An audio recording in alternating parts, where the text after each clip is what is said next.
Mesdames et messieurs, ravi de vous retrouver pour un nouveau numéro de l'Afrique dans tous ses états. Cette émission qui met l'Afrique au cœur du débat. Cette émission qui donne la parole à ceux qui vivent l'Afrique au quotidien. Comme chaque semaine, vous le savez, nous allons sur les réseaux sociaux, nous allons sur Internet. Nous vous posons la question à savoir quels sont les sujets qui ont fait débat, qui ont fait couler beaucoup d'encre. Alors, 3 sujets ont été choisis par la rédaction. Premier sujet, destination le Mali. Nouvelle sortie publique de Choguel Kokala Maïga contre le régime. Quelles sont ses intentions et les conséquences? On continue avec la Côte d'Ivoire. Va-t-on assister à un retour de l'ivoirité? On finit avec la crise en RDC, mesdames et messieurs. Joseph Kabila sort de son silence et critique Tshisekedi. Prépare-t-il son retour au pouvoir? Voilà, mesdames et messieurs, les 3 questions qui vont être traitées ici sur le plateau de l'Afrique dans tous ses états avec notre invité du jour. Bienvenue à vous, professeur Alfred Toumba Chango Loko. C'est un plaisir de vous avoir. Vous êtes maître de conférence à la Sorbonne Nouvelle, président de Défi et d'Afrique à venir. Bienvenue encore une fois. Merci beaucoup. C'est un plaisir de vous avoir ici sur le plateau. Et en face de vous, eh bien, vous avez Baba Dem. Vous êtes journaliste. Bienvenue à vous, Baba. Merci Aïssatou, comme d'habitude. Et merci à nos commentateurs. J'insiste sur les commentateurs, à nos téléspectateurs et à nos co-panélistes qui sont là. Avec grand plaisir, effectivement, les commentateurs. On lit tous vos commentaires, mesdames et messieurs, et on les ramène ici même sur le plateau de cette émission. On continue avec docteur Mamadou Camara. Bienvenue à vous. Vous êtes économiste. C'est un plaisir de vous avoir ici. Merci, bonjour Aïssa, bonjour Bamba, bonjour à notre invité. Donc, ravi d'être là à nouveau pour discuter de l'Afrique. Exactement, pour discuter de l'Afrique. Et en ce moment, il y a des sujets très brûlants. Et on va commencer avec le Mali, mesdames et messieurs. Apprêtez-vous. Alors, nouvelle sortie publique de Choguel Kokala Maïga contre le régime. Alors, quelles sont ses intentions? Et bien sûr, quelles peuvent être les conséquences? Alors, on va regarder une vidéo et puis on revient, on laisse la parole à Babadem. Les Maliens choisiront les dirigeants qu'ils veulent. Moi, j'avais souhaité qu'on s'entende pour le faire et le proposer aux Maliens. Les militaires n'ont pas voulu. Ils ont peut-être un autre agenda. Mais l'agenda des hommes est différent de l'agenda des dieux. Mais nous ne sommes pas nés de la dernière pluie. La politique, on l'a fait depuis 50 ans. Donc on ne peut pas venir nous mettre un sac sur la tête et nous faire disparaître comme ça, comme on fait avec certains maintenant. Il en est de même en ce qui concerne les différentes discussions concernant l'AES. J'ai précisé que l'idée d'une fédération est venue du Premier ministre du Burkina Faso, Apollinaire, dans le bureau du Premier ministre du Mali, le 1er février 2023. C'est une pratique de l'ancien régime que le peuple malien a pourtant dénoncé pendant la lutte du M5 RFP et qui jure avec les intérêts supérieurs des Maliens, se multiplient à travers des arrestations extrajudiciaires. Nous avons particulièrement déploré ce type d'actes dont les membres du comité stratégique du M5 RFP ont été victimes. De retour sur le plateau, alors Babadem, nouvelle sortie? Oui, en effet, une nouvelle sortie. L'ex-premier ministre? Absolument, c'est une nouvelle sortie et tout aussi fracassante. Donc c'était le jeudi 27 février 2025 à la Maison de la Presse de Bamako.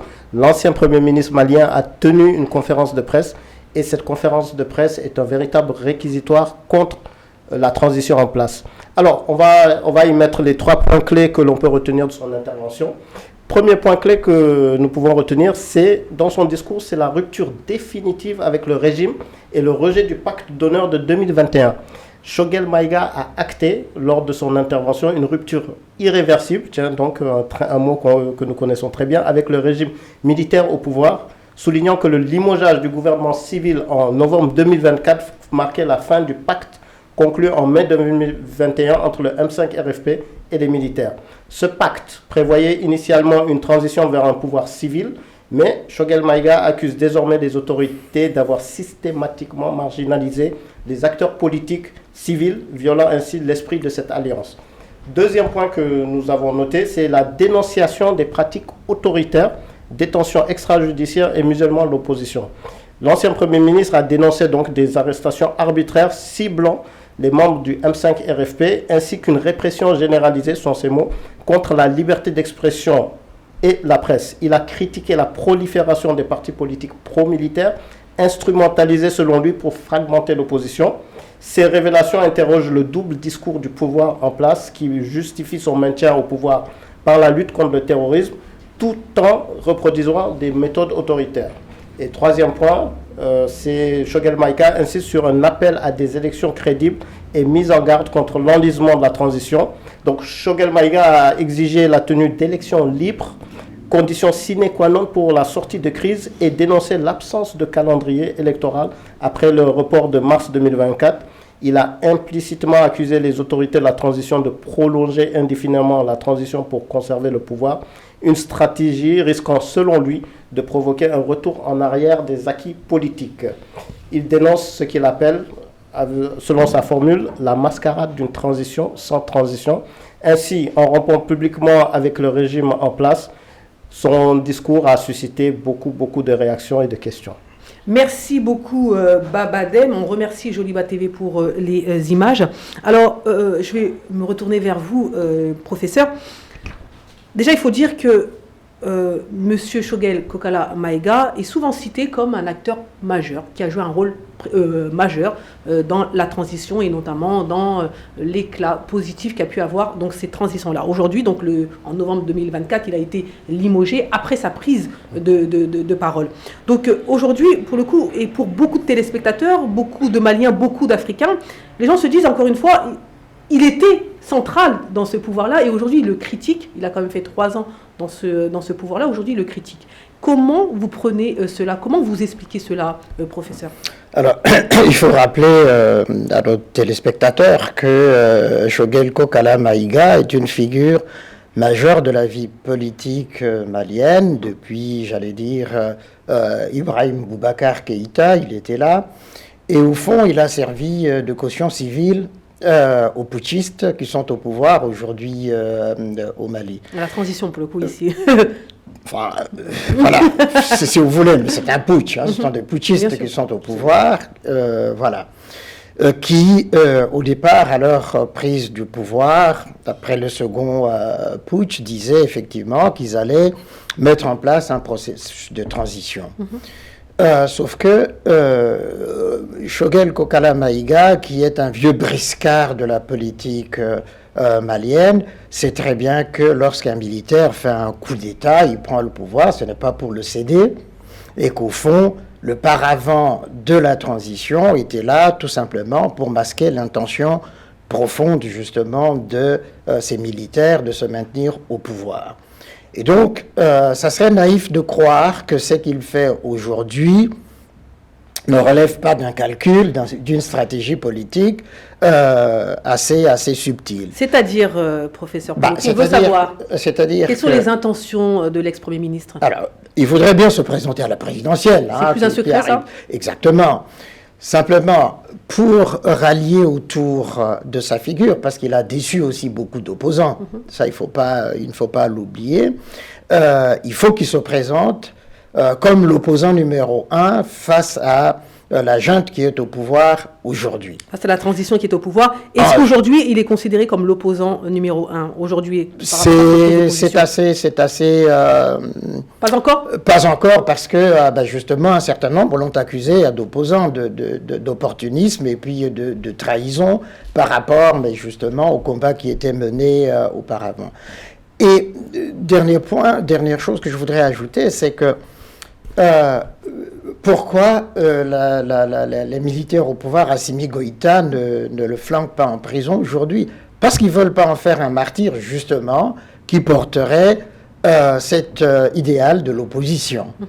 D'où son interpellation, mais qui s'adresse d'abord au public interne malien, ensuite à la communauté internationale, disons africaine, et puis internationale, pour dire, vous voyez, j'ai rompu avec eux, j'assume mon statut d'opposant à ce régime, bien que j'en ai fait partie, pour inciter, pousser justement à ce qu'on aille à des élections libres et transparentes le plus vite possible.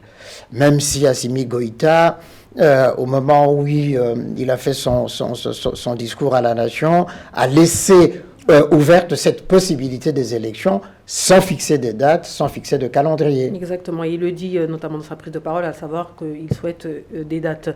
Vous en pensez quoi, docteur Camara, effectivement, donc cette sortie donc, de l'ex-premier ministre, est-ce que ça ne va pas avoir un impact, ne serait-ce que pour la cohésion du Mali, et on sait que la stabilisation du pays n'est pas encore totalement faite. Quelles pourraient être les conséquences donc, de cette prise de parole? Alors, donc, merci.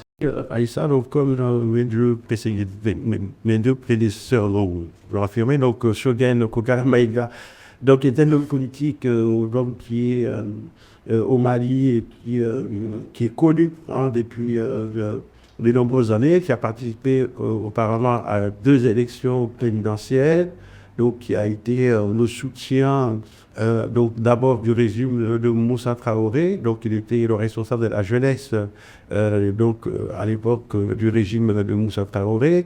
Après l'avènement de la démocratie au Mali, il a créé son propre parti politique qu'on appelle le MPR, le Mouvement pour la République, et donc Choguel a toujours défendu des positions on va dire assez originales, pour ne pas dire assez singulières.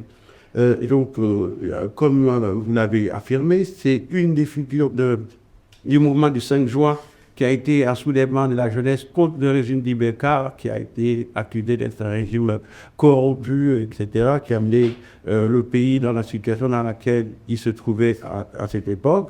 Alors, même s'ils n'ont pas été, les gens du M5 associés directement à la gestion du pouvoir par les militaires qui ont parachevé cette action populaire lors de la première partie donc, du régime. Et donc après, ce qu'on appelait le deuxième coup d'État, et donc le M5 va être associé à la gestion de la transition. Notamment en nommant... donc Choguel comme Premier ministre. Alors donc aujourd'hui, évidemment, Choguel fait cette sortie donc pour dénoncer... Deuxième sortie, c'est pas la deuxième sortie. Une première sortie en novembre, quelques jours avant qu'il soit limogé en novembre 2024, et ce qui était déjà un réquisitoire, où il essayait d'expliquer un petit peu à l'opinion ses positions, notamment le fait qu'il a été réduit à l'impuissance et qu'il n'a pas pu mettre en œuvre un certain nombre de réformes qu'il souhaitait mettre en œuvre parce que finalement il s'était retrouvé dans une situation où, en étant Premier ministre, il n'était pas consulté pour un certain nombre de questions. Donc pour le coup, pourquoi cette deuxième sortie finalement? Pour dire quoi en plus? Alors, cette deuxième sortie, je pense que parce que son limogeage, évidemment, n'a pas eu l'écho, je pense qu'il souhaitait que c'est... C'est-à-dire, il souhaitait quoi quand vous dites ça n'a pas eu l'écho? Ça n'a pas eu l'écho, c'est-à-dire que Choguel Kokara Maïga, lorsqu'il avait été Premier ministre de la transition, toute la classe politique malienne lui a reproché de faire un petit peu le vide autour de la transition. Parce que c'est vrai qu'il faut aussi se dire que le Mali se trouve dans une situation d'insécurité qui fait que il y a eu une espèce de consensus donc, de tous les Maliens, y compris d'une bonne partie de la classe politique, sur le fait qu'il fallait d'abord sécuriser le pays, il fallait stabiliser la situation. Et beaucoup d'acteurs s'attendaient à ce que le pouvoir, que la gestion du pouvoir par la transition soit un peu plus inclusive, qu'on fasse appel aussi bien à des personnalités de la société civile qu'à des hommes politiques qui ne sont pas tous des corrompus, qui ne sont pas tous des personnes, on va dire, compromises dans les précédents régimes. Monsieur Maïga, qui était donc la caution donc civile donc au sein de la transition, est-ce que c'est quelque chose qu'il a défendu ouvertement sur l'inclusion de tous les partis politiques, de toute de la société civile? Est-ce que il a ouvertement finalement défendu cette position-là? Bien au contraire. C'est le problème. Voilà, c'est ça le problème, c'est que M. Maïga, lorsqu'il a été Premier ministre, il a voulu expliquer à l'opinion malienne et aux militaires qu'il était le seul homme politique crédible et capable d'accompagner cette transition, et que tous les hommes politiques seraient compromis et qu'ils ne seraient pas susceptibles d'apporter quelque chose de positif pour réhabiliter le Mali. Donc comment on peut expliquer finalement sa prise de position aujourd'hui, en novembre et puis maintenant en 2025, alors que finalement il a fait partie de ça et même peut-être... Voilà, justement, juste 2 minutes. Pour le coup, on va peut-être pourquoi faire n'a-t-il pas démissionné? C'est la question que tout le monde se pose. Si vraiment tous les reproches qu'il fait aujourd'hui au régime, s'il avait été réduit pendant des mois et des mois à l'impuissance, pourquoi, si vraiment son intérêt c'était celui du Mali, pourquoi n'a-t-il pas démissionné? Pourquoi a-t-il attendu qu'on le limoge? Baba, comment vous répondez quoi à cette question-là? Savoir pourquoi n'a-t-il pas démissionné? Pourquoi a-t-il attendu qu'on le limoge? Il n'allait pas faciliter la situation aux personnes qui lui en veulent. Pour moi, sa position, autant on peut mettre sa première sortie sous le compte éventuellement du côté égo, de la frustration, mais là, c'est 3 mois après, il sait exactement ce qui pouvait lui arriver. Pour moi, je rejoins le professeur, c'est un cas stratégique, c'est un acte politique, il veut devenir le prochain président du Mali. Pour le coup, est-ce que c'est la bonne méthode, à savoir de faire ça, comme ça, maintenant, aujourd'hui, et de cette manière? En réalité, dans les 2 actes que Choguel Kokala Maïga pose, il y a effectivement cette idée-là de prendre date vis-à-vis de l'opinion malienne. C'est de dire, effectivement, j'ai participé parce que j'avais cru en la transition et j'avais cru que les militaires au pouvoir allaient effectivement respecter le pacte qui avait été signé en 2021 et assurer justement cette transition. Ça, c'est un. Donc, il démissionne avec fracas, en espérant aussi qu'il y aurait un électrochoc au sein de l'opinion malienne. Là, il s'est trompé parce que beaucoup d'opposants ont été emprisonnés pendant cette période-là, et même l'imam Diko a été menacé par la junte et donc finalement réduite au silence. Je pense que si elle avait continué à s'appuyer sur l'imam Diko et les autres opposants, il serait apparu justement comme cette figure charismatique qui incarnerait l'opposition et que par conséquent sa démission aurait déstabilisé les militaires, la junte au pouvoir. La transition au pouvoir. Voilà. Mais là, maintenant, cette deuxième sortie, effectivement, c'est je pense une deuxième couche sur cette idée, vous voyez. Des autres opposants, ils ne parlent pas, mais je suis là, je continue à incarner cette volonté-là de l'opposition, qu'on aille justement au terme de la transition, parce que, comme il l'a rappelé, 5 ans, c'est pratiquement un mandat présidentiel qui vient de s'écouler. Et que donc... Mais encore une fois, est-ce que finalement, l'ex-premier ministre est la bonne personne? Est-ce que c'est la bonne méthode? Encore une fois, vous le dites, c'est-à-dire que lorsqu'il il a fait sa première prise de parole, il s'attendait à ce qu'il y ait des gens autour de lui, que la population finalement se lève et finalement l'accompagne dans cela. Finalement, ça n'a pas été le cas, donc il revient avec une deuxième prise de parole encore plus fracassante. Et finalement, est-ce que ça prend? Alors ça, on mesurera cela dans les jours qui viennent, mais en réalité, il n'y a pas de bonne ou de mauvaise méthode en politique. En réalité, c'est l'opportunité temporelle, la circonstance précise qui le pousse justement à prendre sa parole maintenant. Est-ce qu'il est la bonne personne pour incarner l'opposition ? Seuls les Maliens peuvent nous le dire, s'il y avait élection, pour voir s'il l'est réellement. Au fond, il surfe sur le vide qu'il y a autour de cette opposition et qui fait que c'est le seul qui puisse parler aujourd'hui sans être inquiété par... Pourquoi aujourd'hui vous dites que c'est le seul qui peut parler sans être inquiété? Les autres sont emprisonnés. Mais lui, risqué aussi, ce qu'il a fait. Mais justement, sinon il va apparaître comme le martyr, puisqu'on a neutralisé tous les autres. Et que donc là maintenant, et les militaires, ils ne sont pas bêtes, justement, c'est pourquoi ils ne le jettent pas en prison, ils ne l'arrêtent pas, à mon avis. C'est pour ça que c'est la bonne méthode pour lui, en fait. Et la bonne méthode, après c'est un pari risqué. C'est un pari risqué qu'il fait, mais en l'écoutant très bien, le risque, parce qu'on l'a écouté sur 1h30, il y a une chose, il sait qu'il est écarté par les militaires. Parce qu'il n'a pas cessé de dire pendant 2 ans, on l'a écarté, et il est même parti rappeler que la confédération de l'AES a été créée par le Premier ministre Apollinaire, mais dans son bureau. Exactement. Et qu'on efface tout. Donc il y a ce côté-là. Et deuxièmement, il a vu, comme il le disait, il y a le vide. À part, honnêtement, sur la classe politique, sur les 2 dernières années, à part Moussa Mara de temps en temps. De temps en temps. Là, il a pris carrément le risque d'être l'opposant numéro 1 avec tout ce qu'il en suit. Parce que là, c'est vrai que, il peut être en prison. Deuxièmement, si jamais il y a des circonstances, comme on dit, on va sur une crise sociale, forcément, on va penser à lui. Maintenant, le problème est que si, comme dans les autres pays, ça va vers une bonne direction et qu'il y a une élection, on peut l'oublier et lui, c'est la fin de sa carrière politique. Donc pour moi, c'est un pari risqué. Un pari risqué, un pari, effectivement. Donc je prends un message d'un téléspectateur. Un politicien reste un politicien. Le docteur Choguel Maïga est simplement un opportuniste égocentrique. Confrontons-le avec certains de ses propos passés. Il est dans cette logique de « si je n'y fais pas partie », que ce n'est pas bon.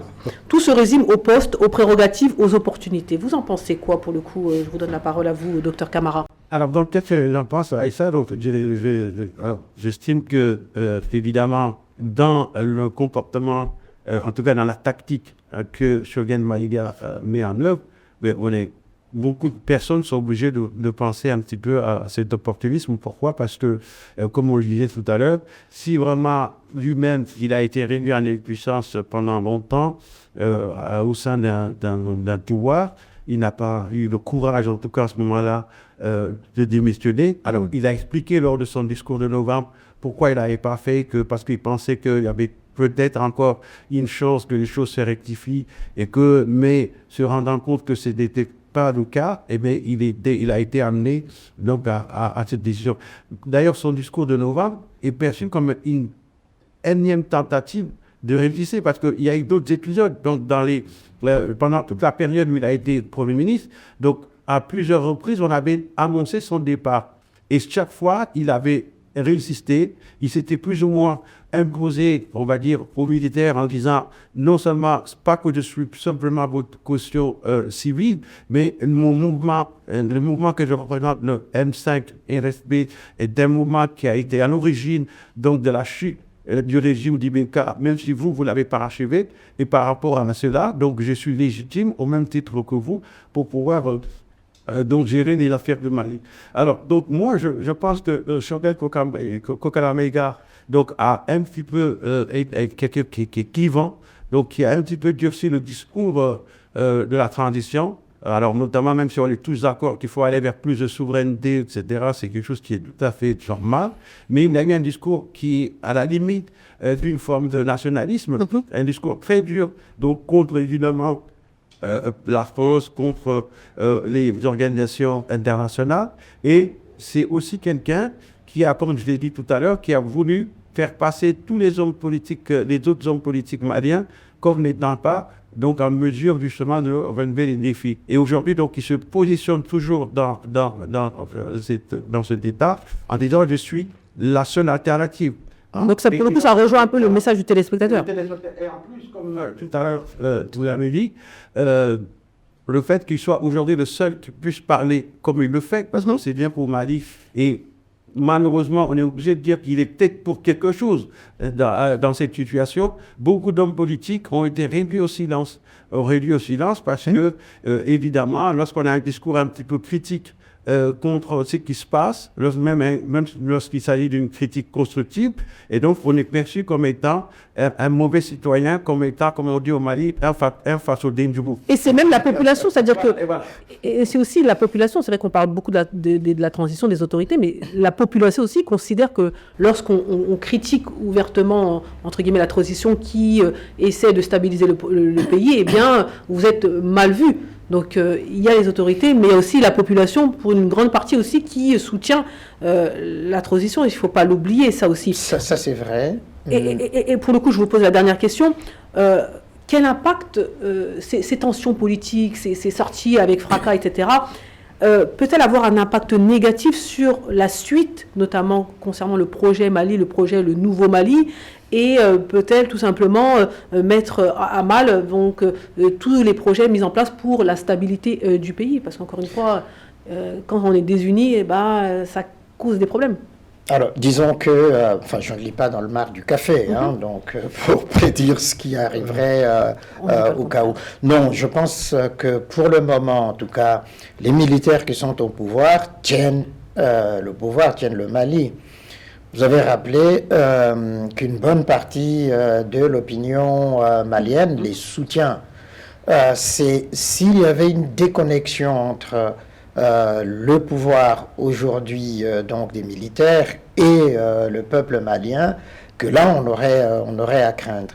Ou s'il y avait un appel justement à la rupture de l'imam Dicko, parce qu'on sait qu'il est très influent, très écouté, là on pourrait craindre. Mais pour le moment, je pense que les militaires tiennent la barque comme il se doit, et que donc je n'ai pas de crainte pour qu'il y ait une probable déstabilisation interne ou un éclatement du pouvoir. Exactement. Donc finalement, c'est un petit peu de la fumée pour rien. C'est-à-dire qu'on parle de Monsieur Maïga, mais finalement, son impact sera minime. Non, je ne crois pas, parce que je pense effectivement qu'il faut rappeler quand même les militaires. Il faut le leur rappeler chaque fois. C'est une piqûre de rappel pour dire il faut qu'on y aille, parce qu'au fond, s'il n'y a personne qui parle, ils prennent leurs aises jusqu'au bout. Ils feront ce qu'ils veulent jusqu'au bout. Et de temps en temps, il faut secouer l'opinion. Est-ce que M. Maïga souhaite juste faire une piqûre de rappel, ou plutôt avoir ce rôle non, ça va quand même jusqu'au fond. Il va aller plus loin, oui, absolument. On est d'accord. Je pense que c'est un positionnement qui consiste à préparer l'avenir. Si vraiment les choses, de son point de vue, devraient se passer mal, pour dire voilà, j'ai eu le courage de le dire, de partir à temps. Et finalement, ce qu'on souhaite, c'est pas que les choses s'empirent au Mali. Ce qu'on souhaite tous, c'est qu'il y ait un retour de la stabilité, de la sécurité. Mais en parlant de stabilité, si je me permets de vous couper, c'est-à-dire que lorsque Choguel Maïga était au pouvoir, donc un des points qui a été souvent rappelé, c'est qu'il y aura des élections quand le Mali sera stabilisé. Donc Choguel Kokala Maïga faisait partie de la transition lorsque cela a été dit. Donc pour le coup, qu'est-ce qui a changé? Est-ce qu'aujourd'hui, le Mali est un pays stable qui permet l'organisation des élections présidentielles? Le Mali est plus ou moins stable. Je reprendrai la formule senghorienne de l'équilibre instable. Voilà. Je pense, mais d'ailleurs, si on écoute bien son discours, il le dit, lui-même il le dit, si on écoute bien son discours, il n'attaque pas complètement directement Assimi Goïta. Donc il met beaucoup, donc il rend vraiment hommage. Il met les formes et il rend hommage aux militaires en parlant de stabilisation, la souveraineté. Après, il est assez ambigu, parce qu'après, de l'autre côté, il frappe de l'autre côté. Mais pour moi, c'est uniquement personnel, et c'est juste pour reprendre une question d'égocentrisme. On attend sa troisième sortie. S'il va parler des choses du quotidien, peut-être que là, ça peut... Pour finir, concernant donc ces propos, et beaucoup de gens le pointent du doigt en lui disant, mais vous avez beaucoup parlé du fait que les élections auront lieu lorsque le pays sera stabilisé. Aujourd'hui, vous en reparlez alors que le pays n'est toujours pas stabilisé. Pour le coup, pour finir. Pour ma part, je pense que le pays n'est pas tout à fait stabilisé, parce que par rapport à la situation du Mali, notamment aujourd'hui dans la région de Caille. Donc il y a une situation de sécurité qui règne, avec des attaques ici par là, et même au centre du Mali. Et je pense qu'aujourd'hui, si des élections devraient avoir lieu, un certain nombre de personnes ou de populations seraient exclues. Ou en tout cas, le fait de pouvoir organiser des élections, de sécuriser, va être vraiment problématique. Mais moi, je pense que la transition malienne a plutôt intérêt, comme on l'avait précédemment dit ici, à proposer un agenda clair, à dire, et d'ailleurs justement, Choguel pourrait un petit peu finir sur lui, lorsqu'il y a quelques mois, ils ont organisé, lorsqu'il était encore Premier ministre, ce qu'on appelle le dialogue intermalien, et dans le cas de ce dialogue intermalien, la décision avait été prise, par exemple, de suspendre pendant cette période tous les partis politiques, les associations à caractère politique.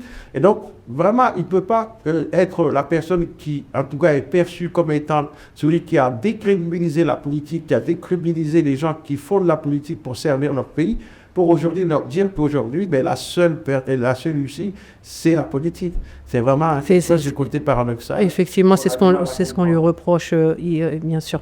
Voilà, mesdames et messieurs, nous avons terminé le premier sujet. Nous continuons avec le second sujet, cap vers la Côte d'Ivoire. Va-t-on assister à un retour de l'ivoirité? Bonne question, on regarde une vidéo et puis on revient. À 8 mois de la présidentielle ivoirienne, le problème de nationalité et de l'éligibilité de Tidiane Thiam à la présidence du Parti démocratique de Côte d'Ivoire suscite de vives tensions et de multiples tentatives d'éviction. Le 24 février 2025, la haute représentation du PDCI-RDA du district des Montagnes a fermement dénoncé les bassesses visant à discréditer le parti et son président, réaffirmant ainsi leur soutien sans réserve à Thiam dans cette période cruciale. Nous assistons ces derniers temps à des tentatives éhontées de déstabilisation du PDCI-RDA et de son président. La haute représentation du PDCI-RDA du district des Montagnes dénonce les manipulations de certains journalistes et analystes proches du pouvoir qui diffusent des contre-vérités. Nous rappelons que Tidiane Thiam est ivoirien ayant fait ses études en Côte d'Ivoire et occupé des fonctions ministérielles importantes. De retour sur le plateau, je vous donne la parole, docteur Mamadou Camara, concernant la Côte d'Ivoire. Oui, Aïssa, donc, alors, ce deuxième sujet de cette étude, pourquoi doit-on craindre le retour des disparités, et donc, est une crainte, justement, qui ressurgit après les déclarations du ministre délégué des Transports qui est en charge des affaires maritimes de Côte d'Ivoire, donc M. Célestin Seredo, qui aurait, par exemple, déclaré que le papa de Tidiane Thiam, qui est actuellement le président du PDCI et qui est candidat à l'investiture pour les prochaines élections présidentielles en Côte d'Ivoire, que son papa serait sénégalais, que sa maman serait sénégalaise, et il suffit de regarder dans toute la Côte d'Ivoire et on ne trouverait pas une région de la Côte d'Ivoire où le nom Thiam serait vraiment originaire. Donc ça, c'est vraiment des déclarations qui sont assez graves, donc évidemment qui ont fait l'objet de beaucoup de dénonciations, y compris en Côte d'Ivoire même.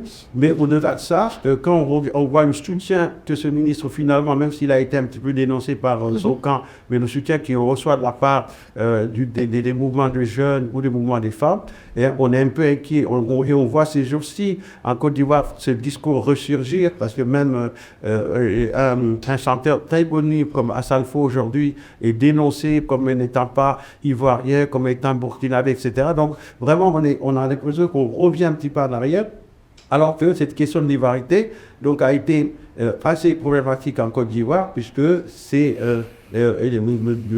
l'idéologie qui a été utilisée par Bédié pour éliminer Alassane Ouattara d'une éventuelle candidature à l'élection présidentielle.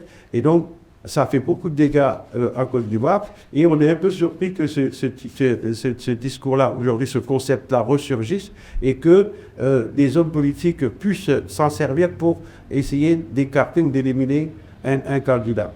Voilà, donc c'est pour ça que je pense qu'il faut rappeler aux gens que l'ivoirité, que c'est une construction intellectuelle, donc qui a été, on va dire, téléguidée par Conan Bédié, donc dans les années 90, avec des intellectuels ivoiriens, ont conçu ces concepts, en disant, par exemple, je le cite, que pour eux, c'est une exigence de souveraineté, d'identité, de créativité. Et que le peuple ivoirien doit d'abord affirmer son autorité face au menace de la dépossession ou d'assujettissement, qu'il s'agit de l'immigration du pouvoir économique et politique. Et ils disent que l'individu qui revendique son ivoirité est supposé, au pays de la Côte d'Ivoire, être né de parents ivoiriens appartenant à l'une des ethnies autochtones de la Côte d'Ivoire. Donc vous voyez que quand on regarde un petit peu toute l'histoire de l'Afrique, le brassage qu'il y a eu en continu entre les populations, les mouvements de population, même la manière dont le continent a été balkanisé par les colonisateurs, on est un peu surpris qu'on puisse avoir une telle définition de la citoyenneté. Et donc c'est pour ça que je pense que c'est vraiment une vision qui est assez problématique. Alors pourquoi le retour de cette vision pour moi, donc qui est une vision très restrictive de l'identité, donc pose des problèmes, au-delà de la personne de Tidiane Thiam, pose un problème donc, de cohésion sociale en Côte d'Ivoire et de paix. Puisque la Côte d'Ivoire, on sait, c'est un pays dans lequel vivent des nombreux étrangers, enfin des nombreuses communautés issues des pays voisins, parce que pendant toute une période, la Côte d'Ivoire a été a connu un dynamisme économique très important. On avait besoin de travailleurs qui venaient du Burkina, du Mali et d'ailleurs. Et donc ces personnes-là ont fait racine en Côte d'Ivoire. Certains sont déjà à plusieurs générations. Et aujourd'hui, qu'on puisse leur dénier le statut des citoyens ivoiriens, qu'on puisse les exclure donc de la citoyenneté ivoirienne par cette définition de pour moi. Exactement.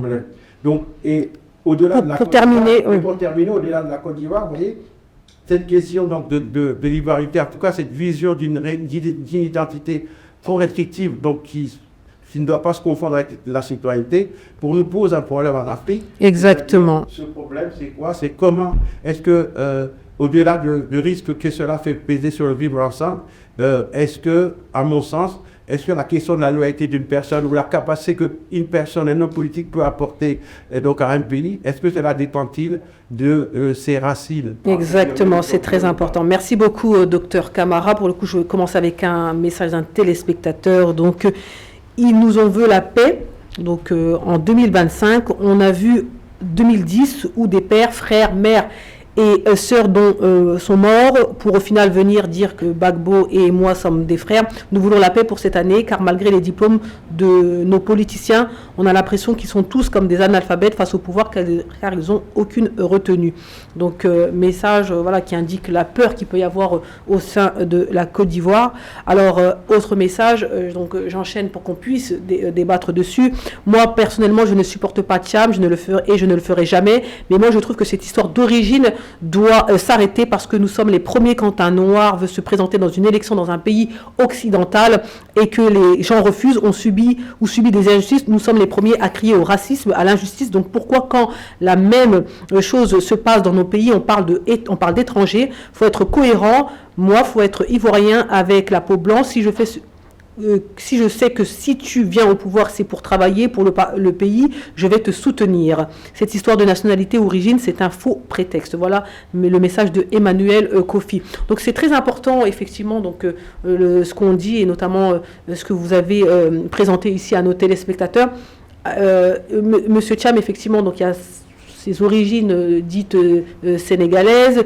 Il y a aussi donc sa double nationalité qui n'est plus un problème aujourd'hui parce qu'il a renoncé officiellement à sa nationalité française.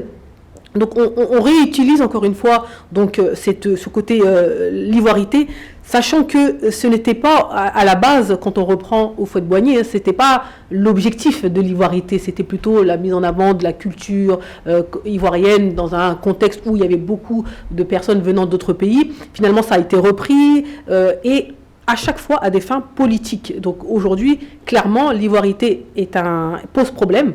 Et comment vous voyez les choses et comment vous voyez l'avenir? Est-ce qu'aujourd'hui, le peuple, moi j'appelle vraiment le peuple, est-ce que le peuple va pouvoir faire front et dire non, on ne va pas sur ce terrain glissant? Est-ce que vous y croyez, vous, à ça? Alors, il faut d'abord rappeler une évidence. Houphouët-Boigny, quand il était au pouvoir, président de la Côte d'Ivoire, avait articulé sa politique sur 3 pieds. Les Ivoiriens, l'Afrique, le monde, mais en particulier la France. Et c'est sur ces tripodes-là qu'il a fondé toute sa politique, disant la Côte d'Ivoire, c'est le carrefour de tous les peuples d'Afrique, ce qui fait que tout le monde s'est retrouvé à Abidjan, en Côte d'Ivoire, à un moment donné. Donc, le panafricanisme d'Houphouët-Boigny. Ensuite, la question de l'ivoirité aujourd'hui est tout à fait problématique, nous rappelle évidemment le poison des identités meurtrières, qui montre aussi l'étroitesse un peu de certains politiciens qui instrumentalisent cette idée-là, ce concept-là. L'instrumentalise quand les élections présidentielles se profilent à l'horizon. En dehors de ce moment-là, c'est le calme total. On essaie de parler de cohésion. Exactement.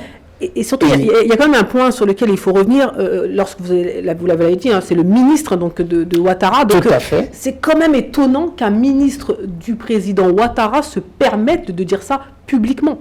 Voilà, c'est un paradoxe Mais en politique, on n'en est pas à un paradoxe près, justement, des politiciens. On a ressorti ce chiffon de l'ivoirité pour faire peur et pour tenter de disqualifier un candidat parce qu'on a peur, justement, de ce candidat, au fond. C'est ce que ça traduit. Ça, c'est un. Deux, heureusement qu'il y a une forme de ressaisissement de tout le monde pour dire nous ne voulons plus retomber justement dans les affres de ce qui s'était passé en 2010-2011 qui a entraîné, vous l'avez rappelé, la mort de beaucoup de victimes innocentes qui n'avaient rien à voir avec cela. Et il faut rappeler d'abord les politiciens vraiment ivoiriens à plus de raison.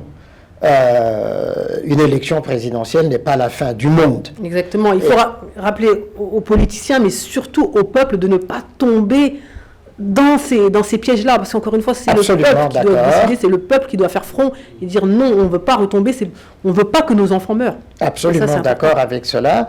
Et puis donc, c'est pourquoi je dis il ne faut pas que nous confondions les militants qui sont chauffés à blanc et le peuple. Il y a vraiment, pour moi, un distinguo à faire. Évidemment, les militants politiques suivent les mots d'ordre qui sont donnés par leurs responsables politiques et tout. Mais le peuple, je pense, est assez vigilant aujourd'hui. Après tout ce qui s'est passé d'ailleurs, certains n'ont pas encore été indemnisés jusqu'à présent et que donc il faut être très ferme et très clair là-dessus. On est totalement d'accord. Pour le coup, je vous pose à vous la question, Baba Dem. Que pensez-vous de cette situation-là? Est-ce que vous pensez qu'on va repartir vers ces travers-là, vers ces cas dangereux, en tout cas, qui ont mené en 2010-2011 à ce qu'on connaît tous? Est-ce que vous pensez que la Côte d'Ivoire peut encore une fois tomber aussi bas? On peut le redouter, d'autant plus que le concept de l'ivoirité, pour moi, c'est une arme politique qu'ils ont utilisée pour écarter un candidat. Si jamais, et ce qui est encore pire, c'est que ça vient d'un ministre, d'un camp du présidentiel, en fait. Ça vient d'un ministre, alors que normalement, ça ne devrait même pas venir du camp de Ouattara. Surtout pas. Et donc, c'est ça qui est assez condamnable, mais en politique, ils sont capables de tout pour conserver le pouvoir ou accéder au pouvoir, quitte à marcher sur des cadavres. Et ça, c'est ça qui est terrible. Et pardonnez-moi du mot, mais on devrait condamner ça. Même, je veux dire, ça doit être condamné parce que ivoirité, ça ne date même pas d'il y a 10, 20 ans. C'est encore très proche. Et je pense qu'en Côte d'Ivoire, on ne doit même plus parler du concept de l'ivoirité, avec toutes les conséquences que ça a donné. Et le pire, c'est qu'on fait le distinguo entre le peuple et les militants. Mais il suffit d'une branche des militants pour causer des massacres. Absolument. Et on est aussi dans une situation où on est dans le monde des réseaux sociaux. Ça va très vite. Et ça va très vite et on se rend même pas compte de l'ampleur. Tidjane Thiam est une cible. Le pouvoir en place, ils ont des sondages. Ils savent le poids de Tidjane Thiam et ils vont tout faire pour vouloir l'éliminer. J'espère juste qu'ils ne vont pas aller au bout de leur tentative. Docteur Camara, vous pensez que les autorités, l'État ivoirien devrait aller plus loin en condamnant, en criminalisant effectivement toute personne qui se permettrait de parler de l'ivoirité? Est-ce qu'on ne devrait pas aller plus loin? Tout à fait. Justement, on devait criminaliser, mais surtout sensibiliser la population, avoir un discours beaucoup plus pédagogique pour leur expliquer qu'on ne peut pas avoir cette vision aussi restrictive de l'identité. Mais cela m'étonnerait que le pouvoir actuel le fasse, parce que malheureusement en Afrique, les gens ils sont prêts à prendre tous les risques, y compris pour la population, pour garder le pouvoir lorsqu'ils l'ont ou pour gagner le pouvoir lorsqu'ils pensent qu'ils ont une chance de le gagner. C'est ce qui est un petit peu surprenant, parce que justement, Ouattara lui-même a été victime de ça, que les gens sont en plus instrumentalisés ce concept-là aujourd'hui pour éliminer quelqu'un qui a des grandes chances de l'emporter lors des futures élections présidentielles. Et donc c'est étonnant. D'autant plus que l'argument qu'ils utilisent, que eux, ils ont ressorti ce concept-là, en quelque sorte, parce que quand le PDCI est en train de dire partout que c'est Ouattara l'étranger qu'il faut chasser du pouvoir, et que donc pour eux, c'est une réaction face à des attaques qui viennent du camp de Tidjane Thiam, ce qui est quand même étonnant. Et c'est très étonnant. Et absolument, oui. Ce qui me surprend moi en Afrique, c'est que lorsqu'il y a des élections présidentielles, ce n'est jamais des débats sur des programmes, ce n'est jamais des confrontations de projets, de programmes, et tout revient sur des questions de personnes et d'identité. De ceci, cela, et c'est vraiment quelque chose de surprenant, d'autant plus que la Côte d'Ivoire, comme on dit, a été pendant longtemps le président du panafricain. Exactement, c'est l'histoire même de la Côte d'Ivoire, un pays, terre d'accueil, terre d'hospitalité, donc on le dit, il ne faudrait pas que ça tourne encore une fois vers des choses qu'on ne souhaite pas voir. Et juste qu'on doit faire démettre ce ministre pour marquer le coup. Exactement, normalement c'est des choses qui auraient dû être faites, on espère que dans les prochains jours, des actions vont être mises en place. Mesdames et messieurs, nous allons continuer donc avec le troisième sujet, destination la RDC. Tshisekedi face à Kabila, Kabila face à Tshisekedi. Allez, on regarde une vidéo et puis on revient. Deux vifs critiques à l'encontre de son successeur. Dans une déclaration, l'ancien président Joseph Kabila a blâmé Félix Tshisekedi, l'accusant d'avoir contribué à la montée en puissance du M23 dans l'est du pays. Celui qui a passé 18 ans à la tête de la République démocratique du Congo estime que la mauvaise gouvernance du nouveau chef de l'État a joué un rôle prépondérant dans l'intensification du conflit. Il craint que ces violences ne s'exportent au-delà des frontières, évoquant une situation proche de l'implosion. Joseph Kabila a également remis en cause la réélection en 2023 du président Tshisekedi, qualifiant le scrutin de mascarade et accusant le gouvernement de museler l'opposition. Selon lui, Félix Tshisekedi serait devenu un maître absolu du pays, gouvernant avec intimidation, arrestation arbitraire, exécution sommaire, ainsi qu'exil forcé d'hommes politiques, de journalistes et de leaders d'opinion. Un avis que l'ancien président Kabila a partagé dans un article d'opinion publié dans le journal sud-africain Sunday Times. De retour sur le plateau, cap vers la RDC où malheureusement les choses continuent à mal tourner. Baba, on vous donne la parole.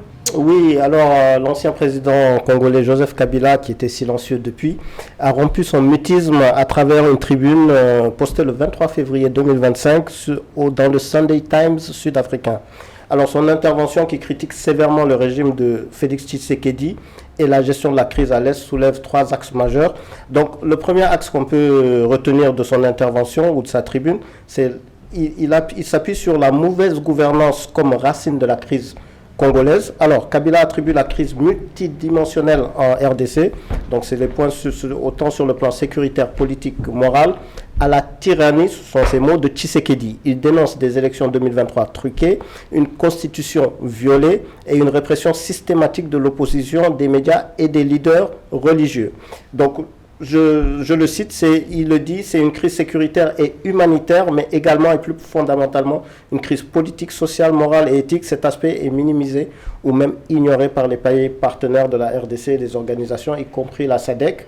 Alors, deuxième axe majeur que j'ai retenu, c'est une solution globale pour l'Est, pour lui, va au-delà du M23 et du Rwanda. Donc, contrairement au récit officiel de Kinshasa, Kabila insiste sur la nécessité de résoudre tous les facteurs de violence, groupes armés locaux, agenda étrangers et fractures internes. Il rejette, par exemple, une approche purement militaire comme celle de la SADC et plaide pour des réformes politiques inclusives. Je le cite encore une fois. Contrairement à ce que les autorités de Kinshasa veulent faire croire, la crise ne se limite ni aux actions mal considérées du M23, souvent présentées à tort comme un groupe d'anarchistes proxy d'un État étranger sans légitime revendication, ni au désaccord entre deux pays voisins, la RDC et le Rwanda. Fin de citation. Troisième axe majeur qu'on a retenu dans sa tribune, c'est l'Afrique du Sud qui est mise en cause, et il dit que l'Afrique du Sud soutient un régime tyrannique. Il interpelle donc l'Afrique du Sud lui demandant si elle continuera à soutenir un pouvoir illégitime via son engagement militaire dans la SADC. Cette critique directe soulève des questions sur les motivations géopolitiques sud-africaines et l'équilibre entre stabilité régionale et respect des droits humains. Donc voici les trois points que je tenais à soulever de son intervention dans sa tribune. Merci beaucoup Babadem. Je prends un message d'un téléspectateur tout de suite, oui. Alors, conflit à l'Est a un nom. C'est Joseph Kabila avec les accords controversés qu'il a signés au profit du régime de Kagame. Je vous donne tout de suite à vous la parole, professeur. Vous en pensez quoi de cette sortie donc, de Joseph Kabila? Pourquoi maintenant? Et finalement, est-il légitime pour finalement critiquer Tshisekedi aujourd'hui? Avant de répondre à votre question, je voudrais qu'on ait une pensée pour toutes les victimes innocentes qui ont été tuées à Goma tout récemment, près de 8000 morts, et à Bukavu hier encore, des dizaines de morts, qui n'ont rien demandé à personne que de vivre ce ne sont pas en les paix. seuls, ça fait 20 Exactement, donc qui sont morts inutilement et pour rien. Ceci dit, Joseph Kabila a rompu un pacte, j'allais dire, qu'il avait signé avec Tshisekedi en 2018-2019. Il a rompu la Constitution qui dit très clairement que les anciens présidents ont le droit de réserve jusqu'au bout. Évidemment, sénateur à vie avec des droits inaliénables. Bien sûr. Donc, il y a déjà cette rupture-là qu'on peut reprocher au fond, et qui pourrait conduire justement à son arrestation s'il revenait comme ça au Congo. Maintenant, sur le fond, ce que la RD Congo vit aujourd'hui est la résultante de ce qui les a amenés au pouvoir en 1996. Donc Kabila, Laurent Désiré Kabila et le fils Kabila, ils sont venus dans les bagages du Rwanda, de l'Ouganda, de la Tanzanie et du Burundi en 1996. Puis en 2009, lorsque le CNDP de Laurent Nkunda Batware avait été contraint justement à la disparition, à se transformer en parti politique, c'est lui qui avait accepté, son ministre des Affaires étrangères de l'époque, Raymond Tshibanda, qui avait signé ces accords, qui faisait du CNDP un parti politique, et c'était au mois de mars de 2009, justement, l'intégration des militaires de ce mouvement-là et le brassage, mixage dans l'armée. À partir de ce moment-là, effectivement, tout est parti dans tous les sens en RD Congo. Donc, Kabila, Joseph, porte une part de la responsabilité, une très grande part de la responsabilité de ce qui arrive maintenant. Pour résumer juste pour nos téléspectateurs, pour qu'on suive bien, donc vous le dites, la famille Kabila est arrivée au pouvoir en partie grâce donc, au Rwanda. Absolument. Il faut le dire, vous le dites sur le plateau. Tout à fait. D'abord Laurent Désiré Kabila, puis en 2001, Joseph, à la mort de son père, Joseph Kabila. Exactement, c'est exactement cela, pour vraiment la clarté du propos. Et pendant 18 ans, il était au pouvoir. Voilà, Joseph Kabila était au pouvoir. Il aurait dû effectivement régler ce problème définitivement, c'est-à-dire le problème de la réforme de l'armée, et donc la question de la sécurité à l'est de la RD Congo, la question de l'intégrité du territoire, la question de relations sous-régionales de l'Est de l'Afrique, et puis la question de la clarté de la vie démocratique et politique en RD Congo. En 2019, lorsque il passe le pouvoir à Tshisekedi, tout le monde sait que Tshisekedi n'avait pas gagné ses élections, que c'est Martin Fayoulou qui avait gagné ces élections. Il y a eu cet arrangement qui a fait que Tshisekedi est arrivé au pouvoir à ce moment-là. D'ailleurs, on a vu pendant les premiers mois, justement, la première année du pouvoir de Tshisekedi, il était à tuer à toi avec Joseph Kabila, avec Paul Kagame, son frère, etc. Et validé par Corneille Nangaa aussi. Ah, tout à fait. Merci de le rappeler. Et oui, et exactement. Et donc, ça fait que tous les points qu'il rappelle dans sa tribune sont en réalité des points qui sont effectivement au cœur de la crise que l'on connaît aujourd'hui, mais ne datent pas d'aujourd'hui. L'erreur de Tshisekedi a été, depuis 2019, de croire qu'il avait été élu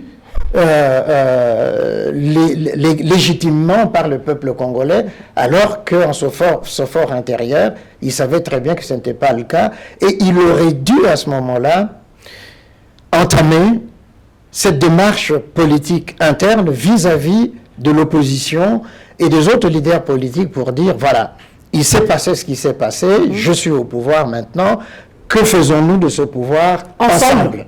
C'est important de le dire, ensemble. Tout à fait. Ce qu'il n'a pas fait. Et aujourd'hui, au moment où il se retrouve face justement à cette épreuve de la guerre, on peut rappeler même de manière anecdotique en passant, pendant la campagne de 2019, qu'est-ce qu'il avait raconté au peuple de Goma? Qu'il s'installerait, s'il était élu président de la République, il s'installerait à Goma jusqu'à la résolution de cette crise de l'Est. Et finalement, ce n'est pas le cas. Exactement, ce n'a jamais été le cas. Donc, pour le coup, quel est le plan de Kabila? On est en 2025, il sort de sa réserve, il prend la parole. Quels sont les objectifs? Souhaite-t-il éventuellement revenir sur la scène politique et éventuellement même briguer donc, la magistrature suprême d'une manière ou d'une autre, si je peux me permettre? Ça serait franchement une erreur de sa part, puisque l'opinion, le peuple congolais n'en veut plus. Depuis longtemps d'ailleurs. En tout cas, il semble dire que c'était la solution, parce qu'il rappelle qu'en 2013, il avait réussi à désarmer donc, le M23, que finalement, il avait trouvé le moyen pour arranger un petit peu la situation, et que finalement, Tshisekedi, lui, c'est le chaos total. Donc finalement, il revient pourquoi? Je donne la parole à Camara.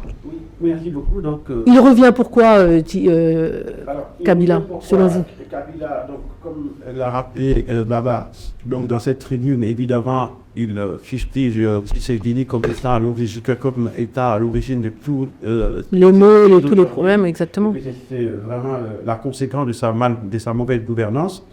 Et ensuite, même s'il dit aussi qu'il comprend les revendications légitimes du M23 et qu'il va avec des conseils à l'Afrique du Sud de soutenir, dans le cadre de la force de la SADC, on va dire, le régime actuel contre justement le M23, en disant que c'était un régime tyrannique.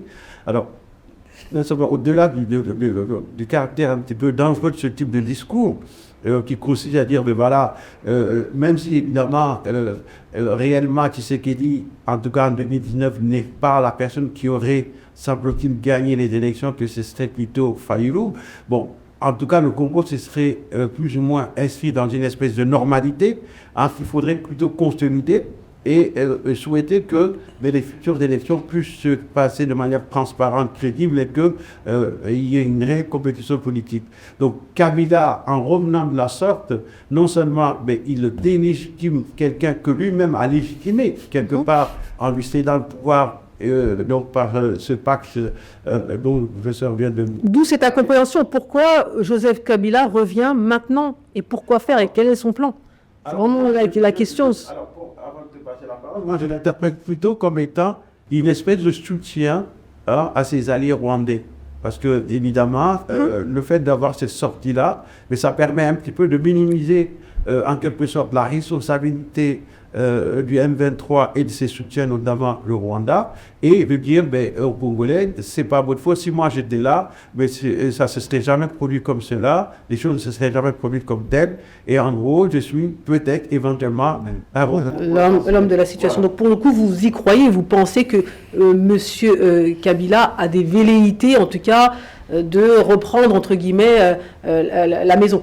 Oui, et d'autant plus que ça, parce que jusqu'à présent, le conflit, selon les Tshisekedi, en tout cas les autorités de Kinshasa, c'était le Rwanda, l'armée rwandaise, avec leurs supplétifs, entre guillemets, les pantins du M23, en parlant de Corneille Nangaa. Mais là, le fait que ce soit un ancien chef d'État qui se positionne en tant que carrément, ça remet même, c'est-à-dire que ça écarte plus ou moins le Rwanda, pour faire passer sur une situation congolo-congolaise et en légitimant, comment il s'appelle, Joseph Kabila. Autre chose, peut-être qu'il a senti le vent de l'opportunité. Oui. Parce que les villes sont en train... déjà, on sait que le M23 avance. De tomber, et plus ou moins, au cas où ils arriveraient à Kinshasa. Je pense qu'il faudrait un gouvernement, ils sont capables de faire un gouvernement de transition et mettre Joseph Kabila en tant qu'ancien chef d'État pour une transition en mettant de côté.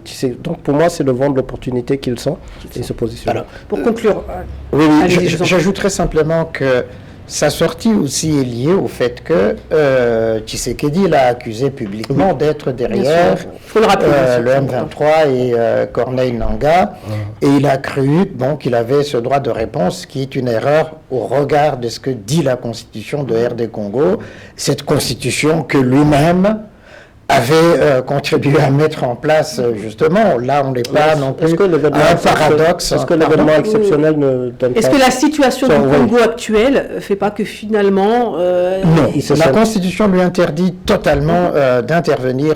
Il aurait pu passer par son parti politique, le PPRD, dire, vous qui êtes à la tête du parti, répondez de cette manière-là. Il ne l'a pas fait. Donc, il a violé la Constitution. Est-ce que finalement le peuple congolais lui en tient rigueur?